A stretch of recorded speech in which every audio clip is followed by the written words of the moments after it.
RM100 buat hal lagi lah. இந்த 100 வெள்ளியை வச்சு மலேசியால என்ன செய்யலாம் நீங்க எனக்கு சொல்லுங்க. யாரா இவன்? உங்களோட மைண்ட் வாய்ஸ் எனக்கு கேக்குது. இந்த 100 வெள்ளியை வச்சு சைபர் புலி கேஸ்ல இருந்து வெளியாகலாம்னு சொல்றீங்க. பட் எனிவே இன்னைக்கு டாபிக் அது இல்லை. உங்களுக்கு தெரியுமா இந்த 100 வெள்ளி நீங்க முதலீடு பண்றதன் மூலம் இந்த உலகத்துல நிறைய பெரிய பெரிய கம்பெனிஸோட ஷேர்ஸ் இருந்து நீங்க வாங்கலாம். ஆமாங்க. உதாரணத்துக்கு Microsoft, Tesla, apple, Samsung, Starbucks, Nvidia இப்படின்னு சொல்லிக்கிட்டே போகலாம். இது எல்லா கம்பெனிலும் வந்து நீங்களும் ஒரு ஷேர் ஹோல்டராக ஆகலாம். சரிங்களா? 100 வெள்ளி மட்டும்தான். சரிங்களா?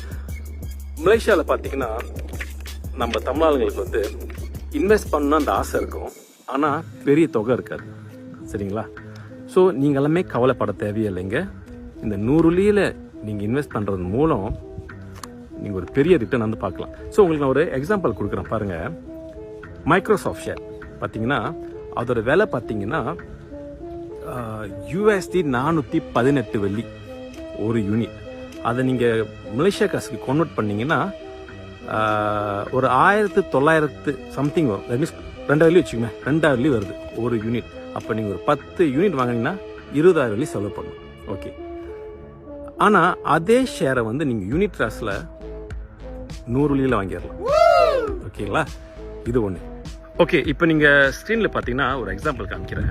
லெட்ஸே ஒரு பையன், அவருக்கு இப்போ 20 வயசுன்னு வச்சுக்குவோம்.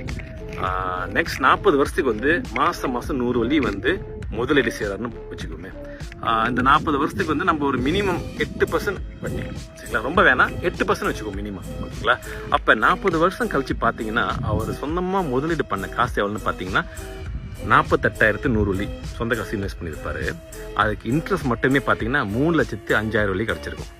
ஆமாங்க, 3,05,000 வெள்ளி இன்ட்ரெஸ்ட் மட்டுமே. அப்போ 40 வருஷம் கழிச்சு எல்லா காசுமே அவர் எடுத்தாருன்னா அவர் கையில் 3,53,000 வெள்ளி மினிமம் இருக்கும். இது சின்ன காசுங்களா?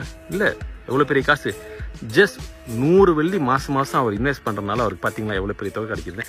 அதே அந்த பையன் வந்து மாதம் 500 வெள்ளி முதலீடு செஞ்சுருந்தாருன்னா 40 வருஷம் கழிச்சு அவர் சொந்தமாக போட்ட காசு எவ்வளோன்னு பார்த்தீங்கன்னா 2,40,000 வெள்ளி சொந்தமாக போட்ட காசு.